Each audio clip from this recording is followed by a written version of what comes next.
On New Year's Eve, a blizzard is raging in the Greenlandic town of Nassaq. At the small local hospital, a nurse is partway through her shift as the time passes midnight and 1989 turns to 1990. Despite the townspeople celebrating the end of the year, the night is quiet. That is until a young man stumbles into the building. That's when everything changes. Christian is bleeding profusely from gunshots to his mouth and head.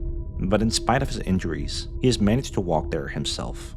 There are dead people everywhere, he whispers to the staff, and authorities are immediately called. The man mutters that he had been at a New Year's Eve party at a nearby dormitory, and when she hears this, the nurse instantly freezes. Her own son is at the same party. She asks him if her son is among the dead. The young man is only able to confirm that her son had indeed been at the party, but he doesn't respond to whether or not he is still alive. So dressed in only her scrubs, the nurse darts out into the snow and runs the short way across town, where she finds the dormitory encircled by police. But the cops turn her away. They tell her to go back to the hospital and wait for the dead and injured to be taken there. Soon the stretchers with the mangled bodies of young people begin to arrive, and unfortunately, among the initially 5 deceased, the nurse is horrified to find her son. On New Year's Eve 1989, the small hamlet of Narsaq was rocked by the worst mass shooting in Greenlandic history, when Abel Klemmensen shot and killed 7 young men and women. Today I'm going to tell you about a case of a young man who, in a fit of drunken rage, made a fateful decision that would tragically affect dozens of people's lives for decades to come. If you haven't done so already, make sure to subscribe to our channel so you don't miss any future episodes. But for now, let's get on with today's story.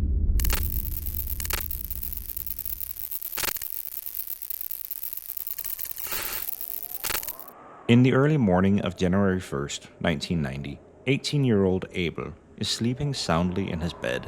At that time of year, it's dark outside most of the day in Greenland, and his parents are still enjoying their breakfast when there is a knock on the door.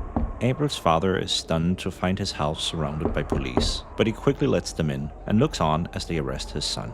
They inform him that he is suspected of having shot a bunch of people and that he is being charged with 5 homicides and 3 additional attempted murders. And horrifyingly, Abel's own brother is one of the people who has been hit. But let's back up a bit, and let's take a look at what led to this tragic incident on the fateful night over 35 years ago. Greenland is a unique country. If I was to tell you the entire history of this place and do its remarkable culture justice, I would need to spend more than 1 episode on this case. In its native West Greenlandic language, it's called Kalalit Nunat, which roughly translates into Land of the Greenlanders. It's the world's largest island, located in the far north of the Atlantic Ocean, and more than 80% of it lies north of the Arctic Circle. Many small villages are nestled along the coastline, which is the only part of the island that is not covered by a 1-mile-thick ice sheet. The town of Nassaq, where today's story unfolded, is located in the very south, and this means it often has a comparatively milder climate than other places in the country. Politically, Greenland is an autonomous territory in the Kingdom of Denmark, and while they have their own government that holds executive power in local matters, they also hold seats in the Danish parliament, and Greenlandic people are full citizens of Denmark. But the Danish government retains sovereign control of all matters related to foreign policy and security. Now, Greenland has suffered from a number of challenges over the years. Based on data from 2010, it has one of the highest suicide rates in the world, and one of its most significant social challenges is alcoholism. In the 1980s, the average consumption of alcohol among Greenlanders was more than double compared to the average person in Denmark, and considering that the cost of alcohol is vastly higher on the island, this has had a major social impact for many years. During the COVID-19 pandemic, Greenlandic society went into somewhat of a lockdown like many other places around the world, and the government quickly made the decision to ban the sale of alcohol for some time in order to protect underage children who now didn't have the possibility to leave their home and escape any possibly abusive situations. There are some that claim these social issues to be the result of centuries of mistreatment due to Danish colonialism. Whether that's the case or not, I am simply not educated to tell you. but I want to mention it to give you a picture of what young people in this snowy and frozen land may grow up dealing with. I am also not saying that Abel Klemmensen's actions are necessarily easily blamed on these issues, but I think there's no doubt he likely would have been affected by them to some extent. And maybe this background information will help explain to you why someone may feel pushed to make such horrific decisions as he did back on New Year's Eve, 1989. With all this said, Narsaq has generally been known to see one of the lowest crime rates on the island. Gun culture is very pronounced in the country, but it is rarely directly connected to aggravated murders. The use and possessions of guns and rifles has been entirely linked with Greenland's unique hunting culture that goes back centuries. But as it happens, this also means that Abel himself had a semi-automatic rifle in his room. Boas and Cecilie moved to Nassaq in 1969, 3 years before their son Abel was born. Abel was the youngest of 7 siblings. The family had previously lived a traditional nomadic life as hunters and fishermen along the hamlets of coastal Greenland, so the move to Narsaq meant adjusting to a more modern society. The father got a job working with concrete, while the mother stayed at home until the kids had all started school. Being the youngest, Abel is said to have been spoiled a lot as a kid, but at some point his father began drinking heavily, and when Abel got older, so did his mother.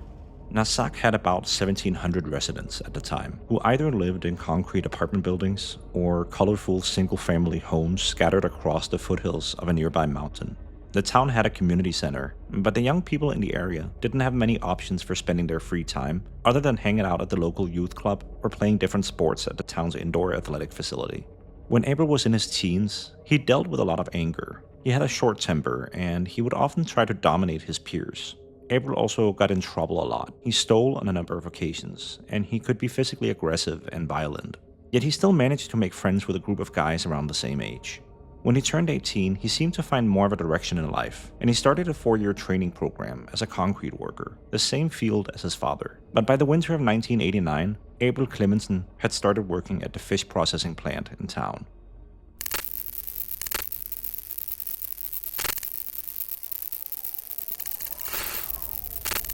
Abel's family enjoyed a lovely dinner on the evening of New Year's Eve. Both of their youngest sons partook, as well as their daughter and a group of friends.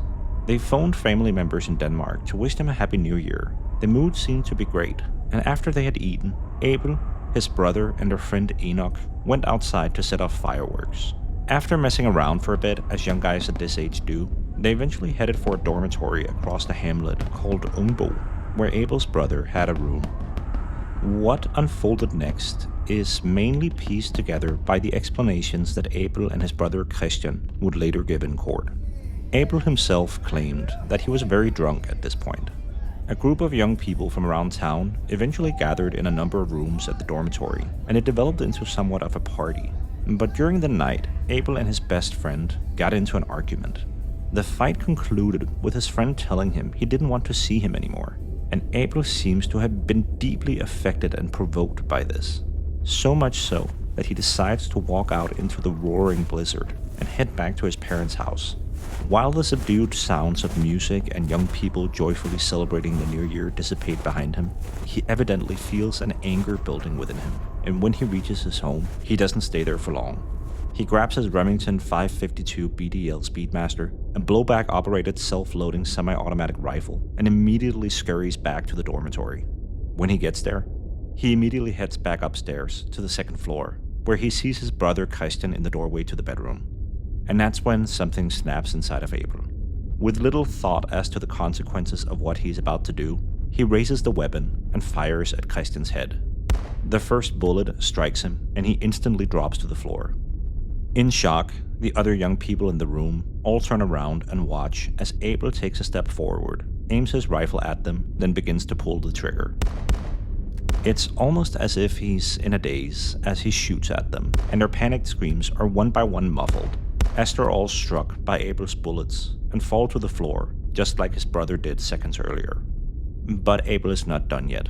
He moves over to another room, where he fires an additional number of shots, which again strike a number of people inside. Between the 2 bedrooms, he has managed to hit 3 women and 4 men, several of whom are instantly deceased. Still in a daze, Abel heads back down the stairs, but on his way out of the dormitory, yet another woman inadvertently crosses his path, and with little hesitation, he raises his rifle one more time and shoots her as well. When he gets outside, it's as if the reality of his actions finally catches up with him, and he collapses on the ground. But after he has laid there for a moment, he gets back on his feet and staggers back to his house, where he passes out in his bed and sleeps until he is awakened by the police officers the next day. The crime scene was later, not surprisingly, described as a horrific sight. In his wake, Abel had left the bodies of his 23-year-old brother Christian, 18-year-old Jakob Grønvold, 18-year-old Katrine Broberg, 19-year-old Ove Isaksen, 26-year-old Pornen Godfredsen, 29-year-old Bibiana Christiansen, 33-year-old Edith Titussen, and 34-year-old Henrik Benjaminsen. But as everything had gotten quiet, however, Christian had opened his eyes. Despite being shot through his mouth and having a bullet lodged in his throat, he had survived the initial gunshot and decided to play dead. So when Abel has left the scene, he climbs to his feet and stumbles his way to the hospital merely 100 meters away. Abel had fired 11 shots while he was at the dormitory. 5 of the 8 people who had been hit had instantly died, while 2 young women were left barely alive, clinging on to their lives. But tragically, they would succumb to their injuries over the next few days too. The blizzard that had blanketed the hamlet over the course of the night lasted for days, and it meant that it was impossible to transport the injured people to another facility with more specialized equipment that may have been able to save their lives. Christian was left as the only survivor of the massacre in Nassaq, and he would be the only one left behind to testify against his brother.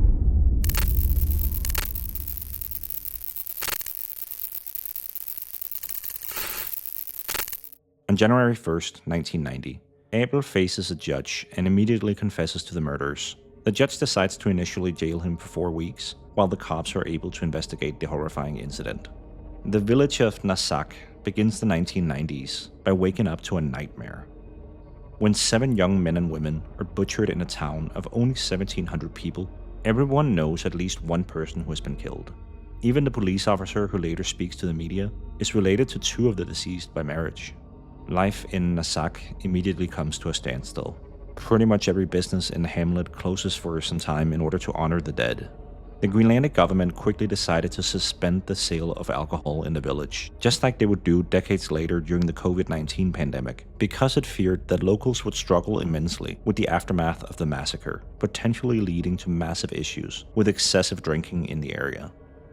January 5th, the 7 victims were buried.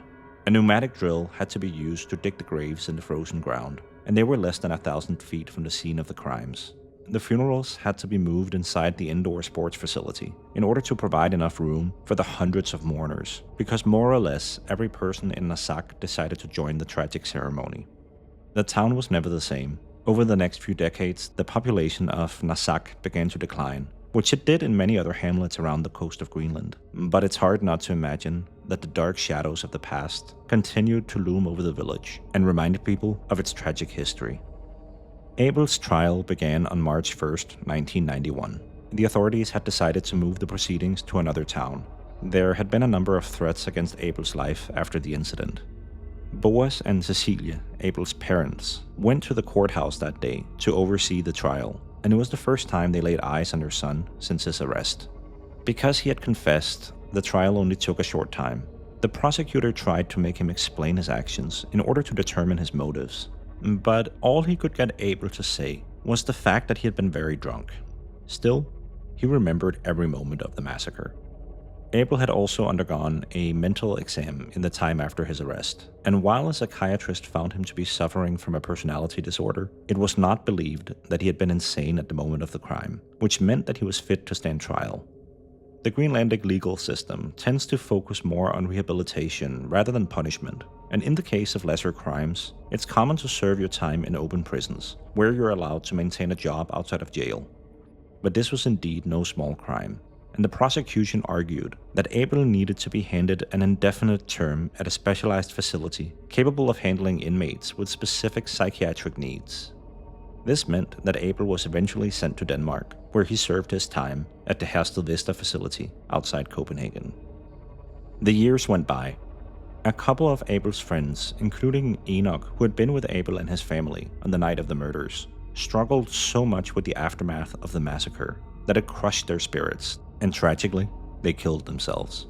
Abel's sister would visit him twice over the first 6 years of his time in prison, and he was able to phone home once a week for 10 minutes. An indefinite prison term is only given in Denmark when the perpetrator is found to be suffering from a mental disorder, and in order to be granted parole, the inmate needs to submit an application to the prison authority, after which a board of forensic psychiatrists will evaluate whether the person in question is still a danger to society. Abel made several appeals, and in 2004, he was initially granted parole. He managed to get a job working with concrete, but this didn't last.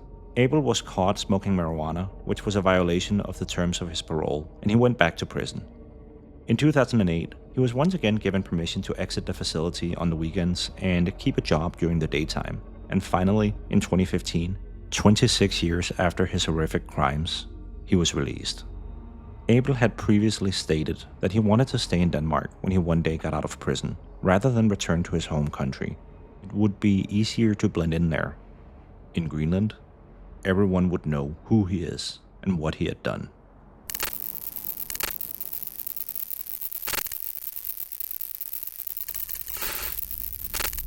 Back in 1989, a third of all deaths in Greenland were either accidental or the result of murder or suicide, and young people were unfortunately heavily represented in these statistics.